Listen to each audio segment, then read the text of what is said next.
What's going on, guys? Ronnie here, back with another episode of our What If series. As you know, we're getting started with our stretches. This day we're hitting legs, a bit of a shorter workout. Michael had an appointment he had to get to. This day on legs, we're hitting it at, I believe it was 6 in the morning. But we end up having a really good day. We end up getting after it. The pre-workout kicks in. We focused on 4 main exercises. I'm also going to start trimming the videos down to about 14-15 minutes. So you guys don't have to watch the whole thing, but you'll get the gist of it. So, really proud of this leg day. I feel like every day our legs are getting better. He wanted to hit squats this day, and I get it. I wanted to hit squats too. But because it was 6 a.m., I didn't have any food in my belly. I was running off of less sleep than I normally do. And then I knew I would want to push myself if we did squats, so we opted to go against the squats today. But nevertheless, good leg day. We're going to hit the main exercises that we hit are going to be the hack squat. We hit RDLs, we hit leg presses, and then we hit Bulgarian split squats. So all very good exercises. Definitely felt this leg day. And we're pretty proud of how much we felt it the following days. Because you never want to skip out on leg day or, make leg day your shorter day on purpose or leave it on the back burner. Leg day is definitely something I want to be focused on. I feel like if I hit legs twice a week, everything else is going to kind of fall into place a little bit better.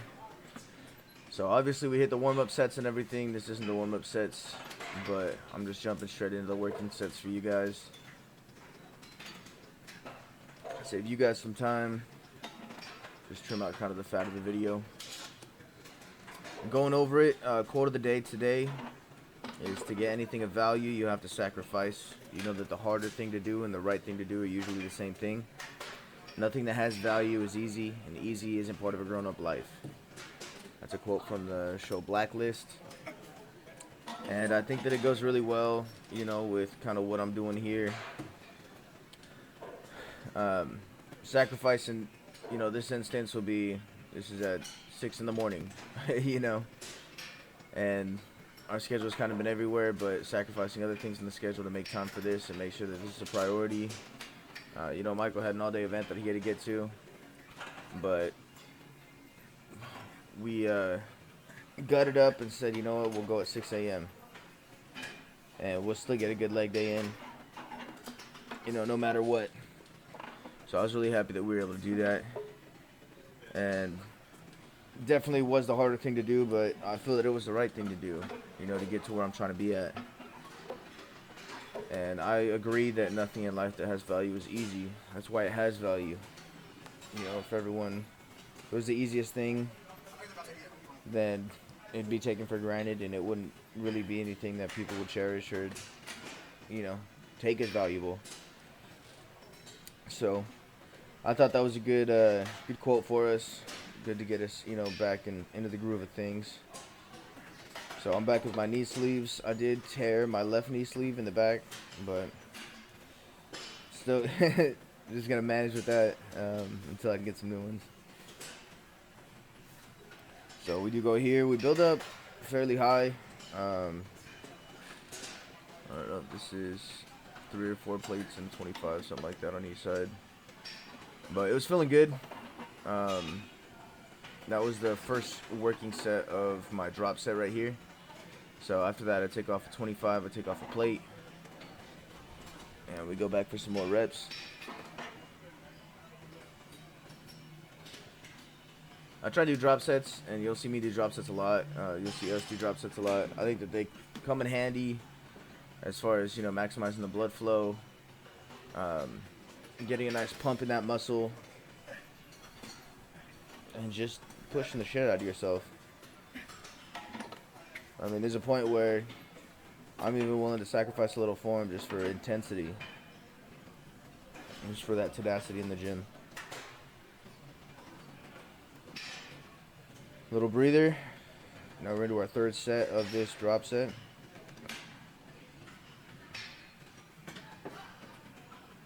Trying to get full range of motion here. Can be a little bit tougher on the hack squat machine, but it saves my legs from, saves my knees and my lower back from trying to get that same range of motion on squats when I'm maybe not getting there. We're getting after it today, baby. And we definitely did get after it that day. It didn't take long for the pre-workout to kick in. Next, we focused on some RDLs. I was a little late to the party, so I kind of rushed through my little warm-up set right here. But then you'll see that we opt to go with a 45-pound plate on each side. And we pretty much stay right there. I mean, we could have gone up, and that would have been perfectly fine. Again, we were on kind of a time crunch, and we thought that the best strategy for this workout, specifically the RDLs right here, would be to kind of lock in with the 45s. Trying to alternate fairly quickly between his and mine sets.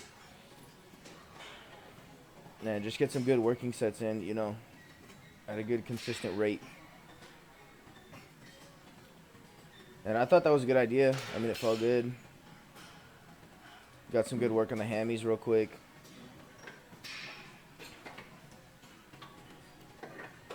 And this isn't really a pressing leg motion, it's kind of focused on one muscle group in the area, which is just the hamstrings. So I'm okay with not overloading the weight right here. Just keeping it easy on us, keeping the rep range a little bit higher, and just pressing out some sets real quick.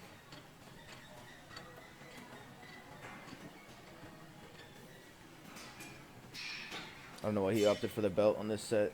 That was painful to me, but I think he mentions it after too that he was the biggest fan of having the belt on.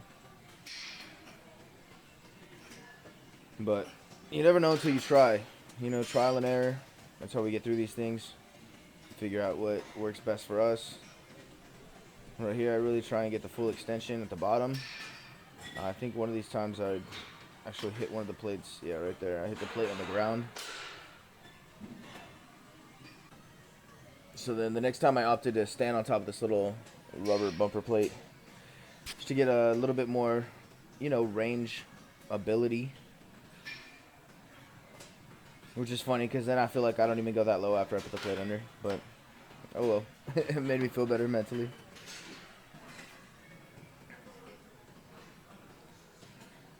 So he's a little bit more shoulder width apart as far as his feet. I try and go a little bit, narrow my stance from shoulder width, so I feel that I get more of a stretch on my hamstrings. But whatever way feels best to you is the way that I recommend doing it. And these big basketball shoes help me be nice and stable as well, so that's nice. Don't really fit on the plate when I'm trying to stand on it, but we work through it. So this is our final set on the RDLs, I believe. After this, we're going to jump straight into leg press.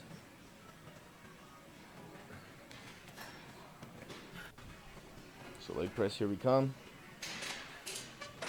On these ones, it can be kind of hard to get the full range of motion or feel like you're getting the full range of motion. But just do your best. Feet placement also factors in. The higher your feet are on the plate, the more hamstrings you're going to be working. The lower your feet are on the plate, the more quads you're going to be working. Same thing as far as, inside or out. I don't know if inside or outside would be the right reference. But how close your feet are to each other or how far apart they are, it's going to work more of like your groin or your outside. What would that be, like kind of glutes and hip abductors. So placement does play a factor. I think we have the bench lean back too right here, so it makes it a little bit better for hamstrings. But once you get under there, just find a groove, lock it in. For the most part, I'm a little bit wider. It's easier on my knees, I feel. And then I try and keep it balanced as far as hamstring and quads, where those get lined up at. So we still build up fairly quickly on this one.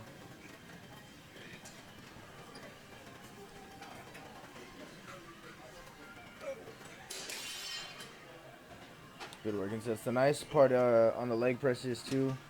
You know, if you push a little too much, you're having a hard time getting back up. The safety bars really prevent you from having any sort of major injury. And just being in such a, you know, solidified position where it's just on that little track helps me at least, you know, kind of dial in what muscle I'm pushing with and really kind of flex that muscle and get the most out of that working set for it.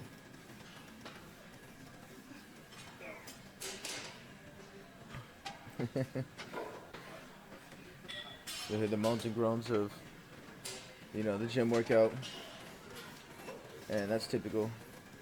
Right here, I was feeling good. I wanted to keep going, and my legs have actually been getting pretty damn strong. My quad on my left side is popping out. My quad on my right side is still getting built up. It's crazy how much of a dramatic difference there is. But that's my fault for not doing physical therapy. So, still working through it.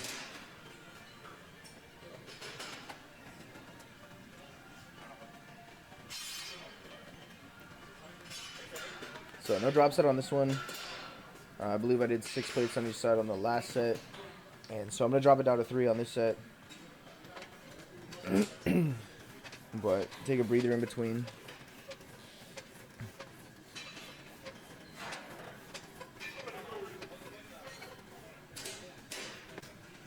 Try and work the last of it. And then these are the Bulgarian split squats. I actually find that these are easier on my knees than like doing, you know, lunges for now. So Big Mike's a big fan of the lunges. And this is kind of our middle ground on it. But this one I don't know why it's so much easier on my knee, but it is a nice little intro. Eventually I will be doing the full lunges and everything. I think those are a great leg workout. But for now, the Bulgarians are nice. Just a little foam box that we had there. Yeah, and I'd recommend always start closer to the box and then hop out if you can, because if you start further out and then you try and find the box, it you know, could result in not having the best time. But on these, the further out that you stand from the box, the more you can kind of hunker that back leg down and then kind of push up off of it. And it helps kind of, you know, tighten and work the glutes on the backside as well. And then you're leaning up forward on more of the quad on your front leg. So I think these are a good workout. You know, you kind of have to make them work for you. But you don't need too much weight to be able to feel these. I mean, even with body weight, you'll be feeling them, trust me. But they're a great leg day finisher, great leg day starter, great overall leg workout. And so those are the 4 main leg exercises that we focused on today. After this, he had to go to his appointment. I did do some cardio on the treadmill, and I got the camera finally set up in a good spot where I could film myself doing some cardio. And then that treadmill was broken, and I don't know, I looked around for about 10 minutes, and I was like, okay, let me just do the cardio and then take off. But I think if I do the Stairmaster, I might have a better time of trying to get film. I don't know. It's not an excuse, guys. I really am getting the cardio down. It's just hard because that's always a packed area of the gym. And I'm not trying to evade people's privacy. But I'll definitely get clips. I mean, some of it might just be like right up close. I could, you know, use my phone's camera. It's on the treadmill as I'm on the treadmill.